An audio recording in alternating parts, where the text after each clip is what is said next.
It's nice to have you here. It's great to be here. Thank you. How does it feel to perform in Brazil with 11 sold-out shows?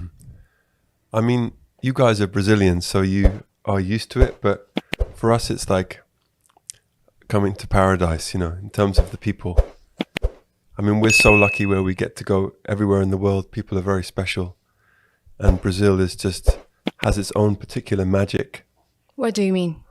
I mean that if you're a performer, it's like landing in heaven, And there are other places like that also, but it's just a gift. Every day here is a gift. That's a great description. How did you know you guys was the group you wanted to form? Like, was the chemistry or the balance of the chemistry? I don't know. Let me know. Well, I know your podcast is quite new, right? But it's 3 of you, right? Yeah, it's 2 years.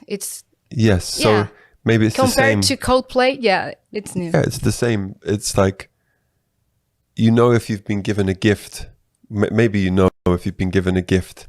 So I knew I had been given the gift of songs and of a certain thing, but I've had a feeling that I was not supposed to do that on my own, not supposed to do that solo. And so when I met the other guys, it felt like the right clothing somehow.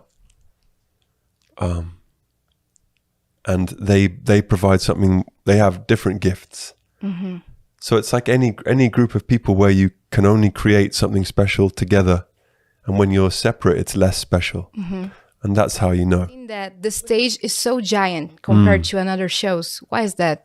Well, I was saying because we went up as a big group with lots of singers and painters and podcasters, and some of them were young musicians asking about what is it like to play a stadium.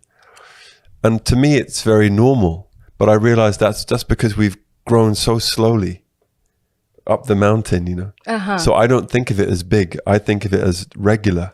It's regular. Yeah. So I'm not the right person to ask. Oh. Because to me, that feels like exactly the right size. Mm-hmm. It doesn't feel big. But have this kind of production, like nowadays, is like, como fala conquista? Conquer. A conquer. Conquista. A conquer, right? The reason maybe why it's so big is because we're trying to get close to people. In fact, I was looking at a photograph yesterday taken from the back of the room, from the back of the stadium. And I was frustrated. I was like, I wish we could get closer to the back. You have to fly. Well, that's what we're thinking about, but it's very difficult. So I was thinking about climbing but it's, it seems small to me because I still don't get to meet everybody.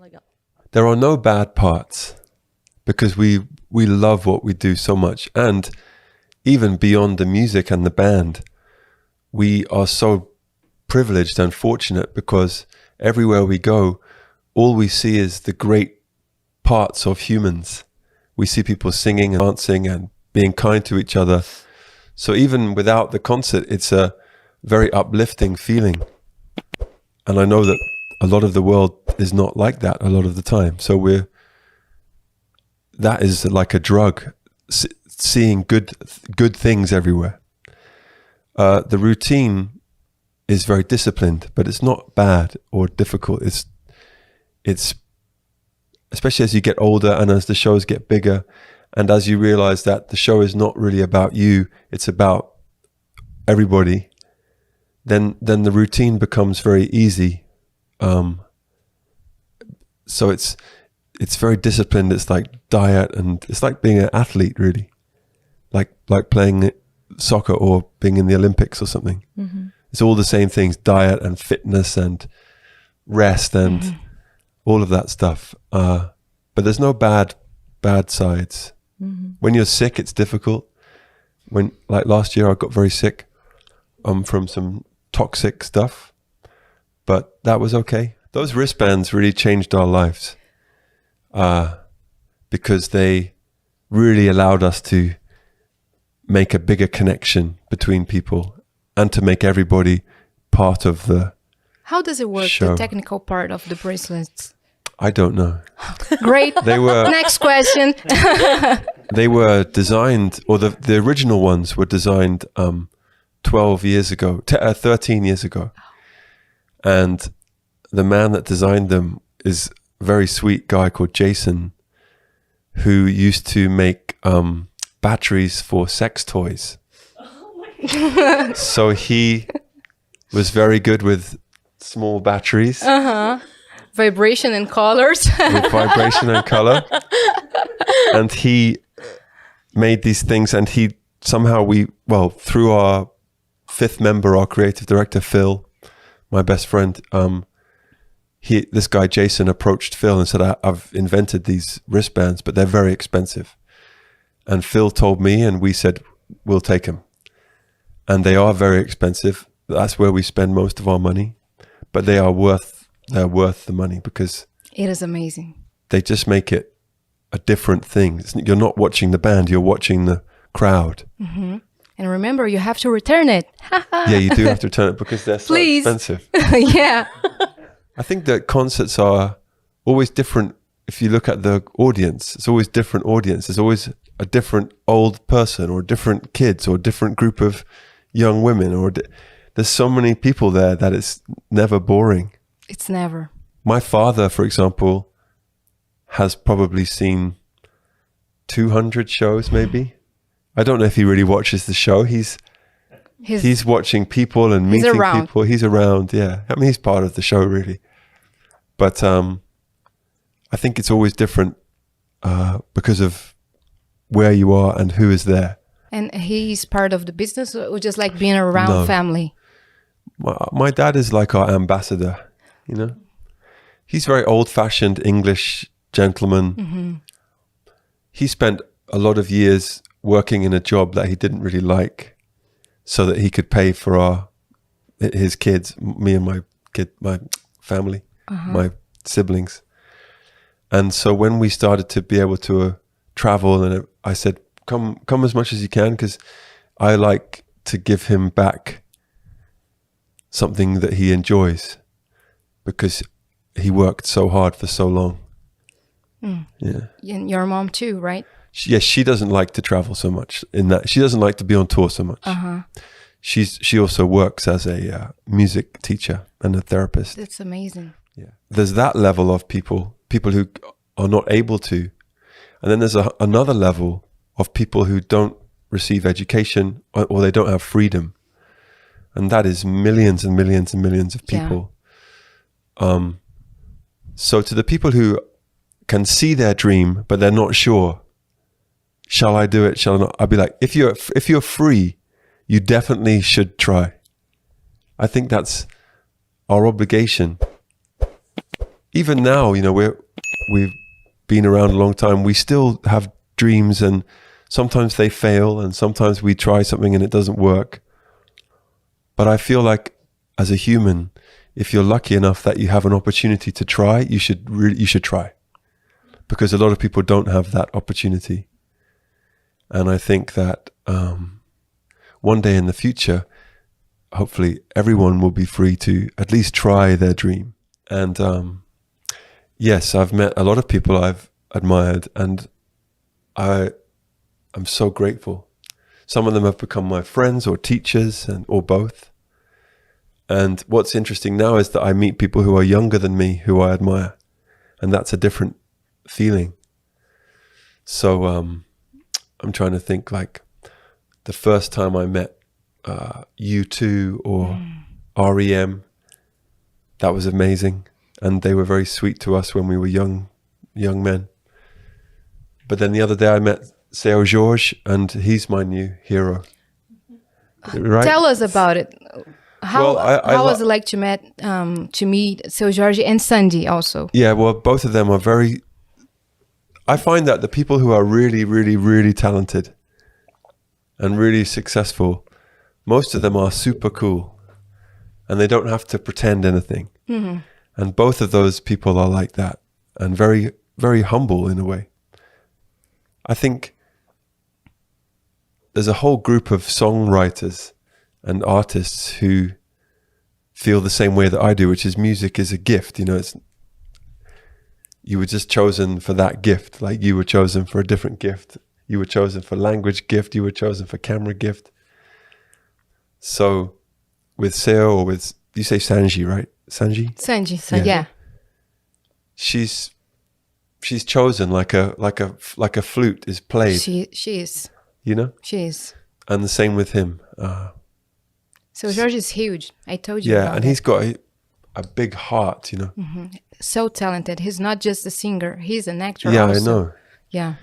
I tried to watch one of his movies, but I couldn't find it on Amazon, which is it's like the only thing that you can't find on Amazon. Karanjiru? Karanjiru, yeah. Yeah. So I texted him, I said, how do I watch this movie? And he said, don't watch that movie, watch this movie. Okay. Yeah.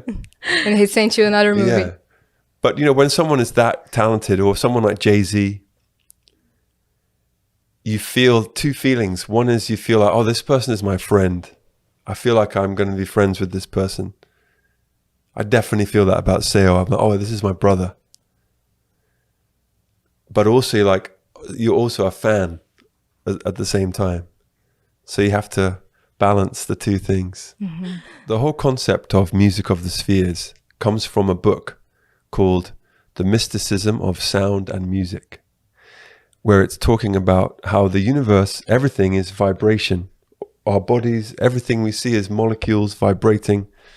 So in a way, the whole universe is sound and vibration. And I guess the music of the spheres is an ancient concept. I don't know enough about it. I think it's from ancient Greece. Someone like Pythagoras or something like that. Yeah, it's from Greece, yes. Okay. The music of the spheres. But I can't remember which writer. But to me, it just means the sort of the vibration between all things. And so we decided to call this period of our band Music of the Spheres because we are just trying to show or feel the connectedness between all people and all things. And the reason we sing about aliens or other planets is not really about aliens or other planets.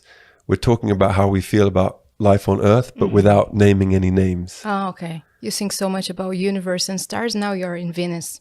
Yeah, exactly. So there we go. That's why it was a good idea. So yeah, all of it right now is just a way of singing about love, ultimately. Talking about vibration, there's like a special thing for deaf people. Yes. To feel it, the vibration. Yes. It's like an accessible show, right? Yeah. My partner, Dakota, she, for Christmas 2 years ago, she said, I found this, what's it called? Sub pack. It's called a sub bass. And you put it on your body and you connect it to the music and it's like, you feel it like that. And she said, I also found this woman in Texas, I think, who works out how to use these sub packs in a concert so that people who are hearing impaired can feel the concert. So I said, we got to do that. And so now we have, I think, 10 or 20 of them. And so on the platform for differently abled people, we have a sign language. And then also these packs. And when you wear the pack, it's cool. It's very like, ooh, feels good. I think it's a good vibrating. How did you meet the band? How did you meet the band? I met the first member, Phil, at school. You don't see him. He's behind the scenes. He's our manager. No, he's our creative director, and he's one of our managers. Yeah, he's like the boss. Phil, okay. Yeah, he's like the president, and I met him when we were 13 because I loved his sister. Oh, I see. And for a short time, she loved me too. And you became closer to her brother. And then I fell in love with her brother. Yeah, and we stayed together forever. So we've spoken every day for 33 years. That's crazy, yeah. And then the others we met in London at college when we were 18, 19. Everyone at college? Yeah, everyone in the same building. We were all in the same residency, you know? I heard Will telling a story that he was not a drummer. No. His roommate was a drummer. His roommate was a drummer. Yeah. Tell us about this story. So our drummer Will was living with this guy who owned a drum set, and we needed some drums on a recording we were making when it was just 3 of us. And so we went to this house, which was Will's house, and this other guy did not show up. And so Will said, "I'll have a go." If you have an opportunity, take it. Yeah, and he sat down and he started playing, and I was like, "Oh, that's him." Yeah, immediately he went. And you've been together for 26 years. Yeah, 26 years. Yeah, you get along well. Yeah, it's like any relationship, you know. It's about communication and understanding. I think this has taken me much longer in my love relationships, but in the band we figured it out early. Like, you have to let everybody be themselves and have your own space and respect it and listen to everyone. And we're really lucky that we've been able to do that. And Phil is a big part of that, because he can see when someone needs extra time or extra attention. You showed up at drum rehearsal. Yeah. In USP. Yeah. How was that? So this is one of the things I like to do, is just walk around and trust the universe and see what happens. And so I was walking, what's the big park called by all the statues? Ibirapuera. Okay, yeah, which is beautiful. Yeah, where the park. Afro-Brazilian Museum is. And so many beautiful trees and coconuts. And so I was walking, and then in the distance I could hear like...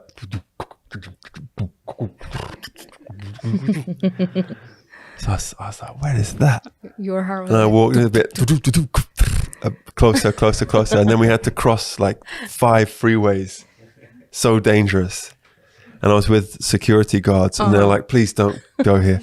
I was like, "We gotta go." And eventually we found, and it was a school, and I asked if I could go and listen, and they said, "Yeah, okay." We have so many shows, but I just want to say thank you to you guys, and also thank you to anybody who's been coming to the shows or listening. We love it here. We love being in Brazil. We're so grateful. You're so special. Thank you. And you should know that. I know that there's always internal conflict, like in every country, but every Brazilian I meet is cool as fuck. So that's my speech. It means a lot to us Brazilian fans. Yeah. And thank you for coming. Like, It's it means a lot to us. No, it's good. I want to support what you guys are doing. Thank you so much. It's cool. All right. Say goodbye in Portuguese. Tchau, gente. Muito obrigado.